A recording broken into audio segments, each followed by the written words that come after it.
Welcome to Prajanadi news. కాశీబుగ్గలో ఎన్నికల శిక్షణ తరగతులకు హాజరైన పీఓల ఆకలి కేకలు. శ్రీకాకుళం జిల్లా కాశీబుగ్గ జెడ్పీ హైస్కూల్లో ఎన్నికల శిక్షణ తరగతులకు హాజరైన పీఓలు, ప్రొసీడింగ్ ఆఫీసర్స్, ఏపీఓలకు పలాస ఎన్నికల నిర్వహణ సిబ్బంది, రెవెన్యూ సిబ్బంది చుక్కలు చూపించారు. మధ్యాహ్న భోజనాలు అందించడంలో అలసత్వం వహించారు. సుదూర ప్రాంతాల నుంచి శిక్షణ తరగతులకు వచ్చిన సుమారు 200 మంది పీఓలు, ఏపీఓలకు భోజనాలు అందకపోవడంతో ఆకలితో అలమటించారు. భోజనాలు ఏర్పాటు చేయడంలో రెవెన్యూ యంత్రాంగం వైఫల్యం చెందడంతో అన్నమో రామచంద్ర అంటూ హైస్కూల్ ఆవరణలో వారంతా ఆందోళనకు దిగారు. పీఓలు, ఏపీఓలు ఆకలి కేకలతో హైస్కూల్ ఆవరణం అంతా దద్దరిల్లిపోయింది. కొందరు పీఓలు హోటళ్ల బాట పట్టారు. తమ ఆకలి తీర్చుకోక మెజారిటీ పీఓలు, ఏపీఓలు ఎన్నికల నిర్వహణ సిబ్బంది నిర్వాహకంపై మండిపడ్డారు.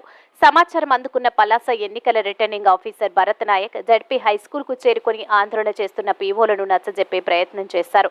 సుమారు గంట పాటు భోజనాల కోసం గలాటా జరిగి గందరగోళానికి దారితీసింది.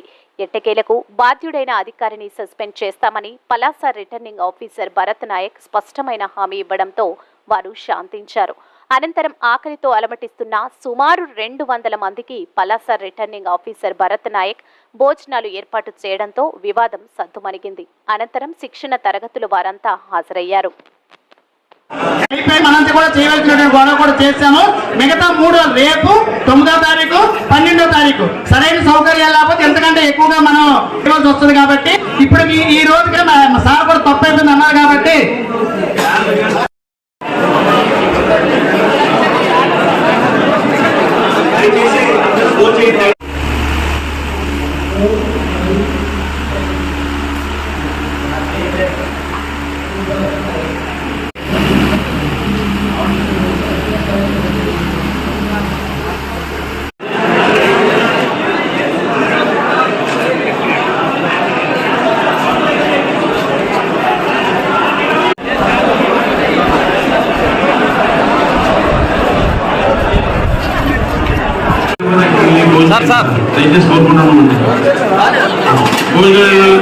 ఈ పలాస సెంటర్లో ఒక్క మోతలో ట్రైనింగ్ పెట్టారు. ఎవరికి కూడా సాటిస్ఫాక్షన్ లేదు. పైగా భోజనాలు కానీ మంచినీళ్ళు కానీ సరైన సదుపాయాలు కల్పించడంలో పూర్తిగా విఫలమయ్యారు.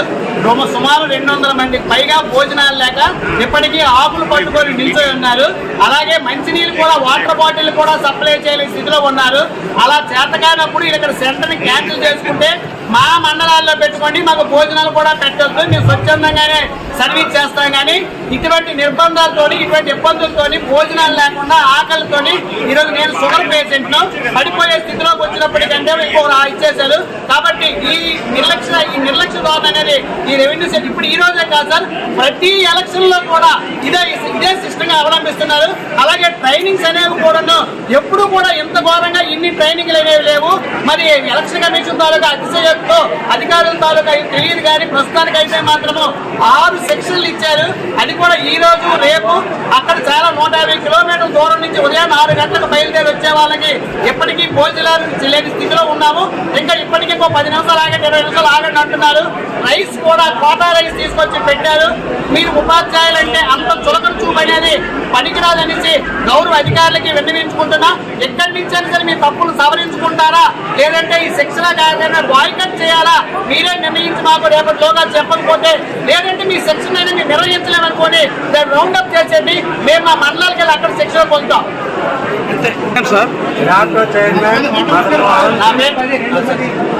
నా పేరు బెమ్మెడి శ్రీరామూర్తి, యూటీఎఫ్ జిల్లా ప్రధాన కార్యదర్శి, శ్రీకాకుళం. ఏపీటీఎఫ్ శ్రీకాకుళం జిల్లా అధ్యక్షులు మరియు ఫ్యాక్టరీ చైర్మన్ శ్రీకాకుళం. ముఖ్యంగా ఈరోజు ఈ పలాసలో ఇంత సుమారు 43-44 డిగ్రీల ఎండవేయడంతో పాటుగా ఇక్కడ అధికారులు ఇక్కడ ఏం చేశారు, కనీసం ఇక్కడ మంచినీళ్ళు కూడా ఇవ్వనటువంటి పరిస్థితి. అదేవిధంగా సుమారు ఇప్పుడు 150-200 మందికి భోజనాలు కూడా వసతి కూడా కల్పించలేదు. ఇప్పటికీ అనేక 50 సంవత్సరాలు పైబడినటువంటి వారు, షుగర్ పేషెంట్స్ ఉన్నటువంటి వారు కూడా ఇక్కడ భోజనాలు అనేవి లేవు, చాలా లేదు. 200 మందికి భోజనాలు చాలలేదంటే ఇక్కడ అధికారుల తీరు ఏ విధంగా ఉందో ఈ రకంగా మీరు అర్థం చేసుకోవచ్చు. మరి ఇప్పటికైనా ఎలక్షన్ కమిషన్ అదేవిధంగా ట్రైనింగ్స్ సాధారణంగా 1 లేదా 2 ట్రైనింగ్స్ ఉంటాయి. మాకు మాడ్యూల్స్ కూడా ఇచ్చారు. మాకు ఇప్పుడు కూడా సాంకేతికపరమైనటువంటి అంశాలు అనేకం ఉన్నాయి. మేము సెల్ ఫోన్లో కూడా ట్రైనింగ్ చూసుకొని మేము చేయగలం. కానీ ఈ ఎండ వేడిమిలో 6 రోజుల పాటు ట్రైనింగ్స్ ఇచ్చారు. దేనికోసం సుమారు 100-150 కిలోమీటర్ల సుదూర ప్రాంతాల నుంచి కూడా ఏసీ ట్రైనింగ్స్ ఇచ్చింది. కేవలం ఉపాధ్యాయుల మీద ఈ యొక్క కక్ష ద్వారాతోనే ఈ అధికారులు చేస్తారని అవుతుంది ఈ చర్యలతో. ఇప్పటి సుమారు చూడండి అవుతుందండి. ఇప్పటికీ 150 మందికి భోజనాలు లేవంటే అర్థం చేసుకోవాలి. Thank you.